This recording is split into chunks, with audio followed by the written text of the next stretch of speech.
صدق اللہ العظیم و صدق رسولہ النبی الکریم الامین۔ ان اللہ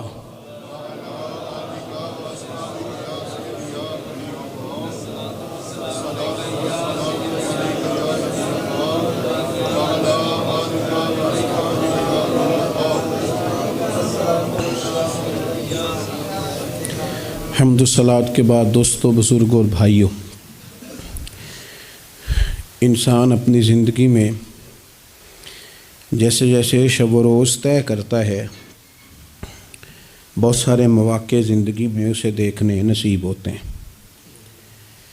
ہمارے ہاں کچھ تقریبات کی جاتی ہیں، خوشی کے موقع پر بھی اور غم کے موقع پر بھی۔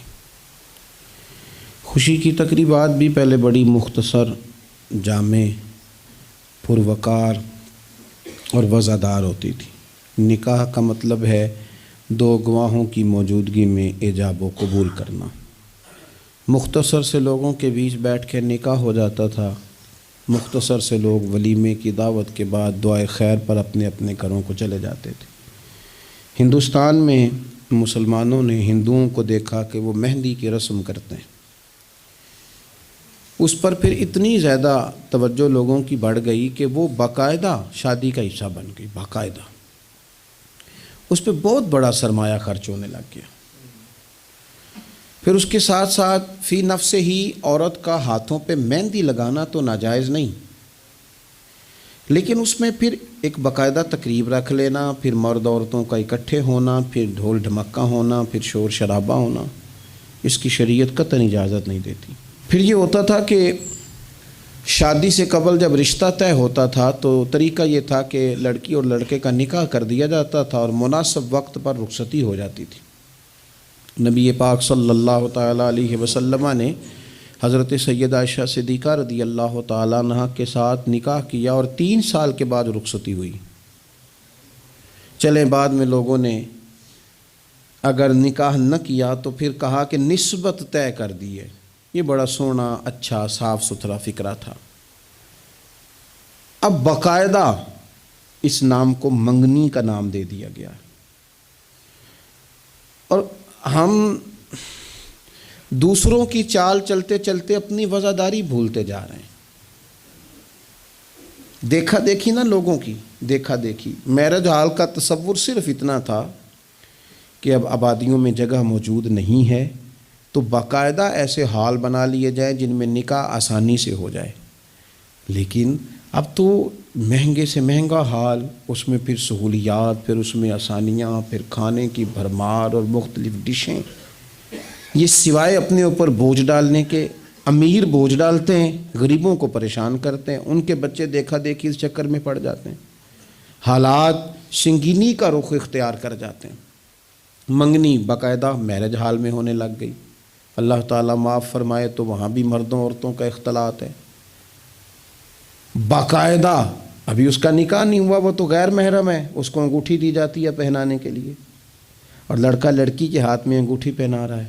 ناراض نہ ہونا، حاجی صاحب بھی کھڑے ہوتے ہیں، نمازی صاحب بھی کھڑے ہوتے ہیں، وہ صاحب بھی کھڑے ہوتے ہیں جو مذہبی تقریبات میں آگے آگے دکھائی دیتے ہیں، لیکن یہاں دین ہی نہیں یاد آ رہا۔ کوئی شخص کلام کرنے کو تیار ہی نہیں ہے کہ میاں یہ تو حرام ہے، حرام ہے، اشد حرام ہے۔ جب تک ان کا نکاح نہیں ہو جاتا یہ ایک دوسرے کے لیے محرم نہیں ہے، لیکن کوئی روکنے والا نہیں۔ تقریبات بڑھتی گئیں، بوجھ بڑھتا گیا، بہت بڑا سرمایہ۔ ویسے بھی مسلمان نے کوئی، اس کی تو زندگی بڑی بامقصد ہے، اس نے کوئی یہاں الجھ کے تو نہیں نہ رہ جانا۔ پھر اور باتیں بڑھیں، سالگرہ ایک پورا وتیرہ اختیار کر گئی ہے، گھروں کے اندر سرائیت کر گئی ہے سالگرہ، ایک پوری تقریب بن گئی ہے، ایک پورا خرچہ لے گئی ہے وہ۔ کیا مسلمان اتنے اپنے آپ کو فضول سمجھنے لگے ہیں معاذ اللہ کہ وہ فارغ ہیں جس کام میں جو مرضی ایک ماحول بنا، اور پھر چلتے طرح طرح کی تقریبات اور طرح طرح کے، یہ فلانا جشن بہاراں آ گیا ہے تو یہ اپریل فول آ گیا ہے تو یہ بیماری نیو ایئر نائٹ کی آ گئی۔ میں نے رات بھی کہا تھا، جس قوم کی بچیاں کشمیر میں روز روتی ہوں وہ جشن منائے گی سڑکوں پہ نکل کے؟ جن لوگوں کے بھائی برما میں کاٹ دیے جاتے ہوں وہ جشن منائیں گے؟ او خدا کے بندو، لوگوں نے تو تنقید کر کے چپ کر گئے، تنقید کر کے۔ دیکھو جی عرب شریف والوں نے وہاں سینمے کھلوا دیے، تم تو تنقید کر کے چپ کر گئے نا۔ یہ وہ مقام کرب ہے، یہ وہ مقام خوف ہے۔ جب عرب کی دھرتی پہ عورتیں ناچیں گی تو مجھے بتاؤ نا امام حسین کے دل پہ کیا گزرے گی؟ امام حسن کو کیا اس سے اذیت پہنچے گی؟ آپ کو پتہ ہے سیدہ پاک کو کتنی تکلیف ہوگی، مولا کائنات کو کتنی ہوگی، عثمان غنی کو، فاروق اعظم کو، صدیق اکبر کو۔ تمہیں پتہ ہے یہ عرب کا ملک کسی ایک شخص کی حکومت کی جگہ نہیں ہے، یہ کسی خاندان کا نہیں ہے، کسی قبیلے کا نہیں ہے، کسی سیاستدان کا نہیں ہے۔ یہ عرب شریف تو میرے نبی پاک کا وطن ہے۔ اس وطن میں جب گانے باجے ہوں گے، ڈھول ڈھمکے ہوں گے، تماشے ہوں گے، حضور کے قلب نور کو کتنی تکلیف ہوگی۔ اور ہم ہیں کہ مذاق بنا ہوا ہے۔ کہاں ہیں وہ لوگ جو روز کہتے تھے موویاں بنا بنا کے غریب لوگوں کو پکڑ کے کہتے تھے یہ فلانی غلط حرکت کر رہا ہے، یہ فلانی۔ تمہارا فتویٰ غریب کے حق میں اور ہے اور امیر کے حق میں اور ہے۔ اب بھی تو 2 ویڈیو بنا دو نا کہ یہاں یہ ظلم ہو رہا ہے۔ اور جب سال گزریں تو قومیں اپنا حساب کرتی ہیں، اور میرا اور آپ کا سال وہ گزر رہا ہے جہاں قرضہ زیادہ لے لیا گیا ہے، جہاں قومیں گروی رکھی جا رہی ہیں، جہاں ہمارا ہر پیدا ہونے والا بچہ مقروض پیدا ہوتا ہے، لیکن مزاج بن گیا نا بس مناؤ، جو ملتا ہے اسے مناؤ۔ یہ کس نے شوق پیدا کیا ہمارے بچوں کے اندر روز شادیوں پہ جانے کا، تیار ہو کے جانے کا؟ کس نے شوق پیدا کیا؟ بڑوں نے۔ نہ مانے بزرگ، بڑوں نے شوق پیدا کیا۔ ہم نے ابلاغ اس طرح کا کیا، او کدی کدی موقع آنا ہوتا ہے ہن اوتھے بھی نہ جائیے، ورنہ ہمارے بچوں میں شوق کبھی نہ آتا۔ ہم نے ابلاغ کیا ہے، ہم نے توجہ دلائی ہے۔ بچے چھٹیاں کر رہے ہیں، یہ ہم پریشان ہیں ان دنوں میں۔ پیپر بچوں کے قریب ہیں مدرسے کے، اور چوتھے دن کو بچہ درخواست لے کے آ جاتا ہے فلانے کی شادی ہے، فلانے کی شادی ہے۔ میرے ابا جی کہا کرتے تھے، تھوڑے سے ہم بڑے ہوئے تو ابا جی شادی پہ جانا ہے تو کہتے تھے جوان منڈے دا کی کام میں ویاواں تے جانے دا، ہم جائیں گے نا، تمہاری اماں جائے گھر رہو آرام سے۔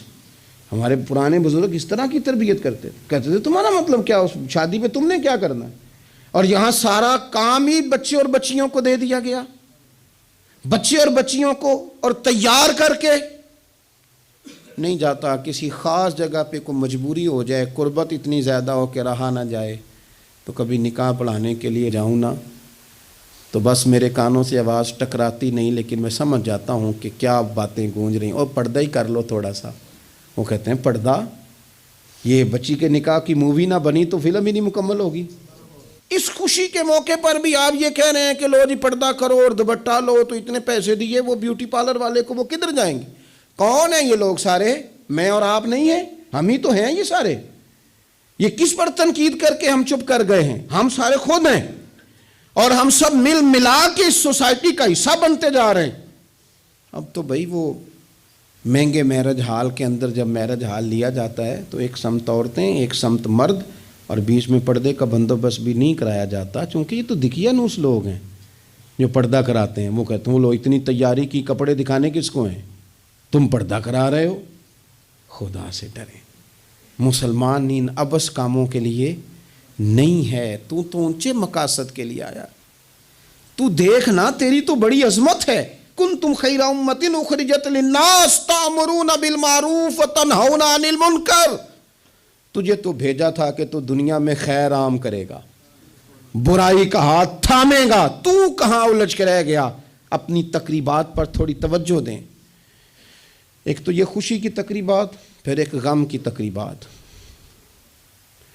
میں نے اپنے کانوں سے سنا ہے کل 10ویں کا اعلان اکٹھا کرا دیا گیا، اور یہ ٹھیک کیا جاتا ہے، ایک ہی دن میں دونوں اصال ثواب کی تقریبات ہو جائیں۔ اس کا اصل اصال ثواب ہے۔ اصال ثواب کیا ہے؟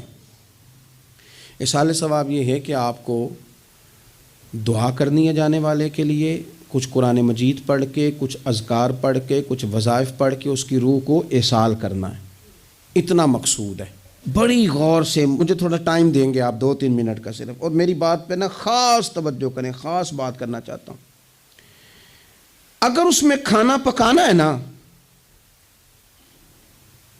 تو آپ نے کھانا اس لیے پکانا ہے کہ غریب کو مسکین کو کھانا کھلائیں گے، اور جو ثواب اس کا ملے گا وہ بھی جانے والے کی روح کو ملے گا۔ لیکن اگر آپ اس میں دعوت پکا لیں، دعوت رشتہ داروں کی، یاروں کی، وہ تو بھائی دعوت ہے۔ ایک ہے کہ آپ نے کوئی ایسا کام کیا جس سے جانے والے کی روح کو، ہوٹل میں بیٹھ کے کھانا کھایا 4 بندوں نے، موج کی، مرضی کا انہوں نے گوشت اڑایا، تو وہ کہیں اس کا ثواب جائے گا۔ یہ جو دعوت کا لفظ ہے نا کہ دعوت کی، امیر لوگ سارے اکٹھے کیے، رشتہ دار، دوست احباب، سیاسی سب آ گئے، اب آپ نے وہ دعوت کی اور نام آپ نے ختم شریف کا دے دیا۔ آپ تھوڑی گہرائی سے سوچیں کہ یہ ختم بنتا ہے؟ ویسے ذہن قبول کرتا ہے کہ یہ ختم شریف ہے؟ اب میں کہہ لوں، اب میں یہ بات کر لوں کہ ہمارے ہاں کچھ ولیمہ نما چہلم بھی ہوتے ہیں، ولیمہ نما چہلم، وہ ٹائٹل چہلم کا ہے اور اندر جا کے دیکھو تو ماحول سارا ولیمے کا ہے، تو یہ سال ثواب ہے؟ آپ بتائیں ذمہ داری سے کہ یہ سال ثواب ہے؟ آپ غرباء کی دعوت پکائیں گے، غریبوں مسکینوں کی، ان کی دعوتیں اعلیٰ حضرت بریلوی رحمۃ اللہ نے لکھا ہے جائز نہیں ہے دعوت کرنا اس طرح۔ ہاں آئے ہوں کھانا کھا جائیں، فی نفس ہی رشتہ داروں کو کھانا کھلانا، دعوت کھلانا ثواب ہے، لیکن ختم کو، چہلم کو، 10ویں کو دعوت بنا لینا یہ درست؟ ویسے ان کو دیں آپ، ثواب ہے۔ لیکن ہمارے ہاں تو مطلب عجیب سا ایک ماحول ختم شریف، یعنی کل 10ویں کا اکٹھا اعلان ہو گیا، میں موجود تھا، تو کہنے لگے ویکھو ہونے پیسے لگے جے بچان۔ خدا کے بندو یوں تو نہ کرو۔ ایک ان کا والد چلا گیا، والدہ چلی گئی، کوئی عزیز چلا گیا، اور دوسرا یہ کہ آپ یہ بتائیں گھر سے روٹی نہیں ملتی، صرف ختم کی ملتی ہے۔